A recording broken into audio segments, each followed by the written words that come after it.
टिक करी हैं, तो वही चीज़ें हम लोग टिंटन अबे की पढ़ेंगे। तो चलिए बढ़ते हैं हम। आज की जो पोइम है वर्ड्सवर्थ साहब की, वो है टिंटन अबे। आप लोगों को हमारी स्क्रीन दिख रही है, आवाज़ सब लोगों को क्लियर है? आगे बढ़ें। यस सर, क्लियर जी, है। Yes sir, clear sir. पहली चीज, टिंटन अबे का जो टाइटल है, इनका जो फुल टाइटल है, उसको तो हमें जो है याद कर लेना ही चाहिए। साथ में इसमें दो चीज़ें पूछी जाती हैं, जो ये अब्बे है ये क्या है और ये वे क्या है। मतलब टिंटन अबे क्या है और वे क्या है। तो टिंटन अबे लंदन का एक प्लेस है, जो एक धार्मिक स्थल माना जाता है। वहाँ पर कोई एक ऐसा धार्मिक पर्यटन स्थल वहाँ पर है, जो लोगों की वहाँ पर आस्थाएं बनी हुई हैं, आस्था बनी हुई है। जनरली होता क्या है कि वर्ड्सवर्थ जो है अपना टूर भ्रमण करके आते हैं और फ्रेंच रेवोल्यूशन से वो काफ़ी डिस्ट्रैक्ट हो जाते हैं, तो ये वहाँ पर जाते हैं अपने जो है माइंड, पीस ऑफ माइंड के लिए। तो वहीं पर जो है चीज़ें इनकी निकल करके आती हैं इनके दिमाग में। तो ये जो घटना है वो जुलाई, कभी कभी मंथ भी यहाँ पर चेंज करके दे देता है, जुलाई 13, 1798। तो इसके फुल टाइटल से ही एक दो क्वेश्चन बन जाते हैं, जो हमने प्रीवियस में देखा है। ऐसा सर जी, जी। सर जी कहीं पढ़ा था कि टिंटन विलेज है, वाई जो रिवर है उसके नजदीक ये टिंटन नाम का कोई विलेज है, ऐसा है क्या? वही चीज तो बता रहे हैं। मतलब एक एक होली प्लेस है माना जाता है, वो मठ टाइप का है, ये विलेज ही है, ये कंट्री साइड गाँव है लंदन का। लंदन का कंट्री साइड एरिया है, तो वो गाँव टाइप में ही है वहाँ पर। तो ये मठ टाइप का है, मतलब एक कुछ पवित्र स्थान वहाँ के लोग मानते हैं, वहाँ पर विजिट करते हैं। और वे नदी के पास है, किनारे है। जी सर, थैंक यू। ठीक है, अब इसके कुछ जनरल फीचर देख लेते हैं। Lines composed of few miles above Tinton away is not written with the clear rhyme। पहली चीज ये ध्यान रखिएगा, इसकी कोई राइम स्कीम क्लियर नहीं है। But whether the poet has focused on the metre, लेकिन फिर भी पोइट ने इसमें मीटर का ध्यान रखा है। Throughout the poem can be found the pattern of iambic pentameter. पूरे पोइम में आयाम्बिक पेंटामीटर हम देख सकते हैं। This type of verse is made up beats per line. एक 5 सेट का जो है अपना एक राइमिंग बन का एक प्रकार साउंड टाइप में बनाते हैं। This allows the poem to be read as one side of conversation rather than a grand declaration। एक कन्वर्सेशन मानी जाती है, लेकिन स्पीच एक तरफ से ही इसमें है, अगला व्यक्ति कोई बोल नहीं रहा है। यहाँ पर जो लिसनर है, स्पीकर ही बोल रहा है। अज्यूम किया जाता है कि जो स्पीकर है कोई वो सुन रहा है। Wordsworth first visited Tintern away in 1793 and then after a gap of 5 years in 1798.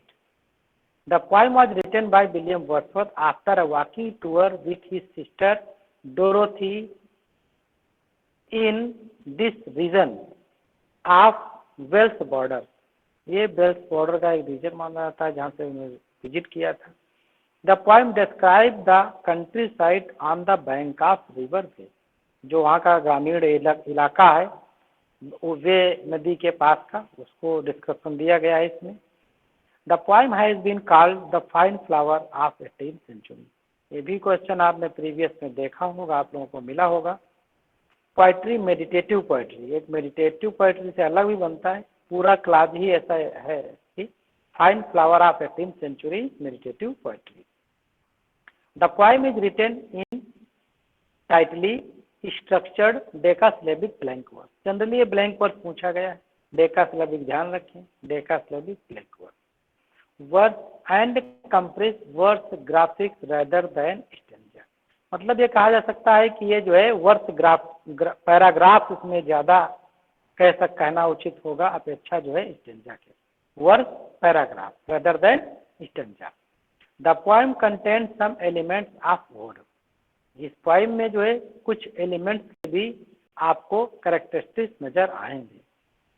And a lyrical ballot, और कुछ लिरिकल बैलेट के भी आएंगे।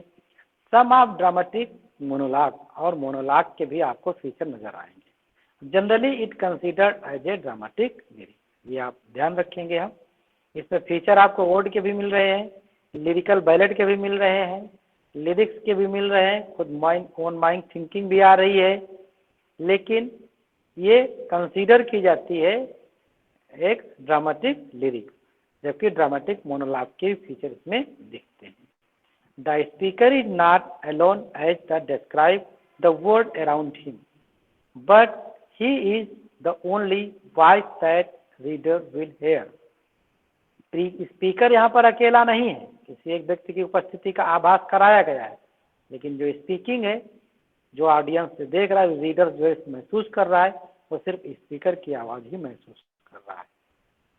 In the second edition of lyrical ballot, Wordsworth also noted, I have not ventured to call this poem an ode, but I was written with a hope that its transitions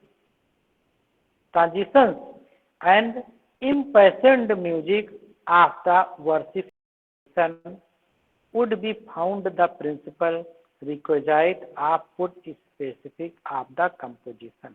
इसमें ये lyrical ballot के जो second edition आया उसमें ये कहते हैं कि जो है हमें मतलब हम साहस नहीं जुटा पाए कि हम इस पोइम को जो है ओड कह सकें, लेकिन हमें इस चीज एहसास है कि आगे चल के जो इसके पाठक हैं वो इस चीज को एहसास करेंगे, इसको फील करेंगे कि इसमें ओड के भी कुछ फीचर्स दिखाई देते हैं।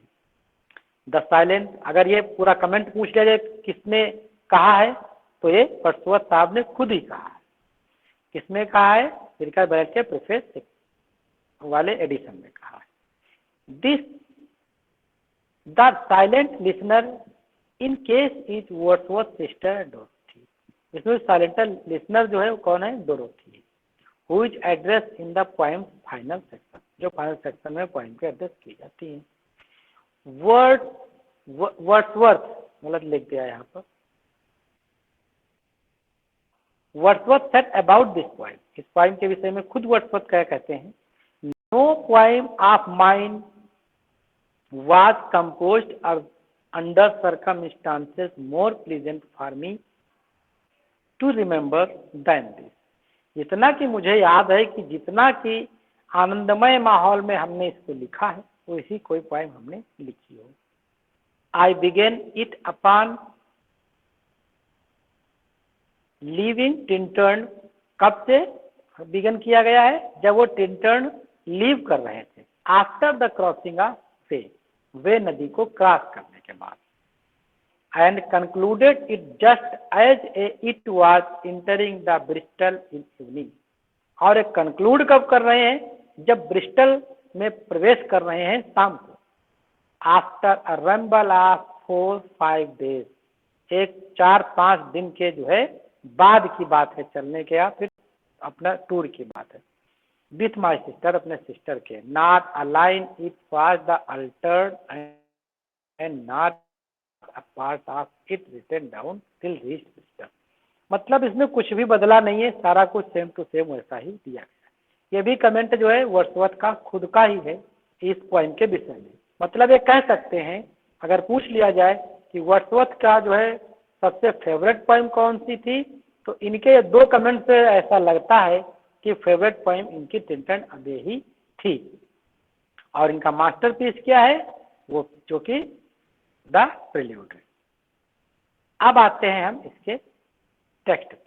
टेक्स्ट में जो है जितनी चीजें जो है इम्पोर्टेंट है हमने हाईलाइट करी हैं। आप लोगों को अपने तरफ से भी कुछ चीजें अगर लगे तो वो आप अपने तरफ से मार्क कर लीजिएगा, और ज्यादा इम्पोर्टेंट आपकी नजर में चीजें लगती हैं तो ग्रुप पर भी भेज दीजिएगा। सबसे पहला तो ये चीज हमें देखना चाहिए कि इस पोएम की शुरुआत होती कहाँ से है। शुरुआत होती है 5 years से। यहाँ पर आपके जो begins with 4 years, 3 years, 2 years, 5 years, एक तो ये कह के आपसे क्वेश्चन बना सकता है एग्जामिनर, क्योंकि इनका ये बहुत ही फेमस वर्क है और सेंटर्ड वर्क है। देखो जो फेमस वर्क होता है उससे बहुत आसान क्वेश्चन जो है नहीं बनते, थोड़ा अंदर डेप्थ में जाकर के क्वेश्चन बनते हैं, और डेप्थ में पढ़ना भी हमें चाहिए इसको, क्योंकि ये पोइम जो है आपको एलटी ग्रेड में भी डेप्थ में पढ़ने को मिलेगी। हालांकि एलटी ग्रेड में जब हम इसको पढ़ेंगे तो उसका पढ़ने का नज़रिया हमारा अलग होगा, फिर हम उसको टीजीटी के तरह नहीं पढ़ेंगे। और लास्ट में देख लेते हैं इस पोइम का जो लास्ट लाइन है वो कहाँ से बंद होती है, किस चीज़ पे, दाई सेक, दाई सेक, इस वर्ड पर इसकी एंडिंग है और 5 ईयर्स से इसकी शुरुआत है। अब हम इसका पहला जो स्टेंजा है जिसको जो है क्रिटिक्स कहते हैं verse paragraph, not a stanza, जो पहला वर्स पैराग्राफ इनका है उस पर बात करते हैं। तो ये लिखा है इन्होंने, 5 years have passed, 5 summers with the length of 5 long winters। 5 साल मतलब 5 साल बीत गए, मतलब ये 5 साल पहले कब आए थे, 93 में। अभी कब की बातें कर रहे हैं, सन 1798 में, और 93 में पहले एक बार आ चुके हैं, और दोबारा से जब विजिटिंग इनकी हुई है तब इनके मन में ऐसे भाव जो है ये उत्पन्न हो रहे हैं। कह रहे हैं 5 years have passed, 5 साल गुजर गए, 5 summers, 5 समर गुजर गए, with the length of 5 long winter, और 5 लंबे विंटर। लंबे विंटर्स यहाँ पर लॉन्ग इम्फेसाइज इसलिए कर रहे हैं क्योंकि यूरोप कंट्री में जो विंटर्स थोड़ा लॉन्ग होते हैं और अपने यहाँ विंटर्स उतने ज़्यादा नहीं होते, मतलब ठंडी उतनी नहीं होती। हमारे यहाँ जो है गर्मी का पीरियड ज़्यादा, वहाँ पर जो है ठंडी को जो है एक निगेटिव सेंस में रहता है, विंटर्स को एक निगेटिव सेंस में ले जाता है। And again I hear these waters, और मैं पुनः जो है इन वाटर्स को, वाटर से प्लूरल बनाया गया है, जबकि वाटर तो प्लूरल होता नहीं, मटेरियल है, लेकिन यहाँ पर वाटर्स का मतलब है वेरियस सोर्सेस ऑफ वाटर, जहाँ से पानी निकल रहा है, तो उनके लिए वाटर का यूज किया गया है। कह सकते हैं जो पानी विभिन्न सोर्सेस से निकल रहा है। आई हेयर दीज वाटर्स, मैं इन पानी के जो बहाव है उसको सुन सकता हूँ। रोलिंग फ्रॉम माउंटेन स्प्रिंग, जो घुमावदार पर्वतों से वो रोलिंग कर रहा है, लुढ़क के चल रहा है, लुढ़कता हुआ नीचे जा रहा है। With a soft inland murmur, with a soft मतलब बहुत ही मधुर या फिर कोमल, क्या कह सकते हैं, एक मरमर की आवाज ध्वनि है। आए इनलैंड, पृथ्वी की जो आवाज निकल रही है इनके चलने से, पृथ्वी से आ रही है, इसको जो है हम आराम से सुन सकते हैं। once again do I behold these steps and lofty cliff, एक बार फिर जो है हम, behold का मतलब हम इसको देख सकते हैं, महसूस कर सकते हैं, these steps, इन स्टेप्स को, and lofty cliff, और ऊंची चोटियों को, that on a wild secluded scenes impresses, that on a wild, wild का मतलब जो भी वहाँ का एरिया है, ज़्यादा मतलब जो रस्टिक एरिया है। सेक्लूडेड मतलब होता है एकांत या अकेलापन। सीन इम्प्रेस, मुझे आकर्षित कर रहा है। जो वहाँ का रस्टिक एरिया है, जो वहाँ का ग्रामीण परिदृश्य है, वो एकांतपन हमें जो है ये ऐसा सीन आकर्षित कर रहा है। Thoughts of more deep seclusion, thought of more deep seclusion, जो ये हमारा मेडिटेटिव एकांतवास है, इसमें जो विचार हैं, I connect the landscape with the quite of sky, मैं इस धरती को उस आसमान की ऊंचाइयों से कनेक्ट कर सकता हूँ या कनेक्ट कर रहा हूँ। मतलब ये कह रहे हैं कि जो वहाँ का दृश्य है वो इतना इनको अच्छा लग रहा है, इतना मार्मिक इनके हिसाब से, कि वो उसकी अगर प्रशंसा करें, उसको अगर रेटिंग दें, तो आसमान की ऊंचाइयों तक के उसको वो ले जा सकते हैं, वहाँ तक के ये कनेक्ट कर सकते हैं। बाकी जो चीज़ें हैं ये तो पूरा हमने शुरुआती स्टेंजा पढ़ लिया।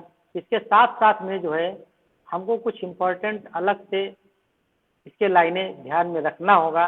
जहाँ से इसका ये पैराग्राफ या स्टेंजा हम मानते हैं स्टार्ट होता है, उस स्टेंजा की स्टार्टिंग लाइन तो हमें तुरंत पकड़ के ही रखनी है। The day is come when I again repose. The day is come when I again repose here. मतलब ये दिन जो है पुनः आए हैं जब मैं यहाँ पर उपस्थित हूँ। ये जो शुरुआती लाइन है स्टेंजा की, इसको एज इट इज ऐसे ध्यान रख लें, बाकी ज़्यादा मेरे हिसाब से नहीं इम्पोर्टेंट है। अगली लाइन हम पढ़ते हैं इसमें से,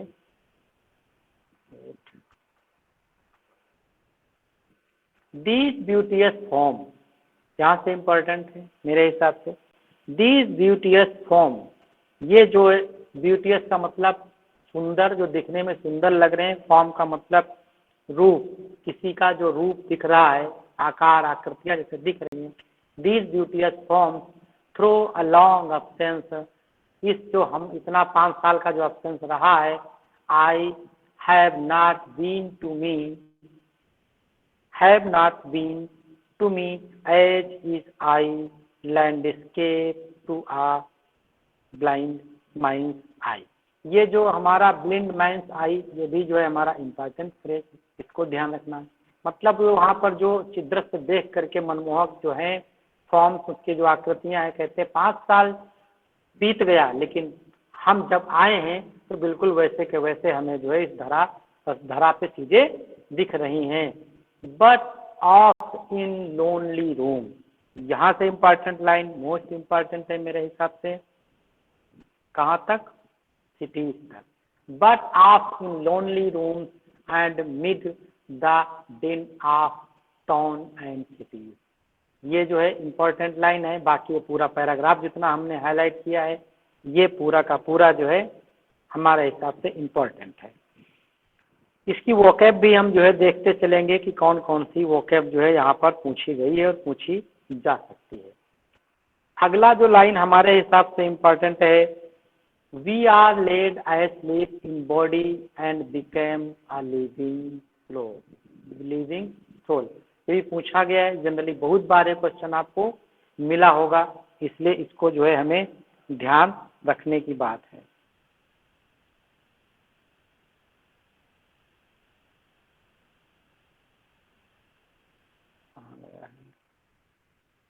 ये the sounding contract, the sounding contract, sounding का मतलब तो ऐसे आवाज होना होता है।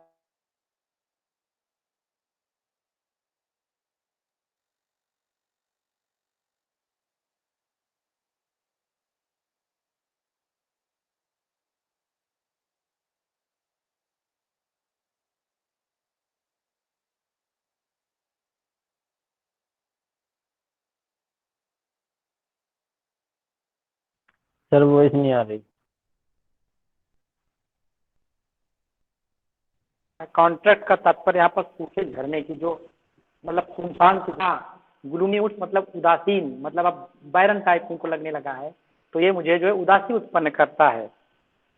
Their colours and their form, इसके जो रंग हैं, जो इसके स्वरूप हैं, जो रूप हैं, were then to me an appetite. Appetite means होता है भूख, ये मीनिंग हमारे लिए इम्पोर्टेंट है। An appetite are feeling and a love, मेरे अंदर भावनाओं और प्रेम की एक भूख उत्पन्न करते हैं। अगला है जो लाइन है, that time is past, that time is past, वो समय गुजर गया। And all its aching joys are now no,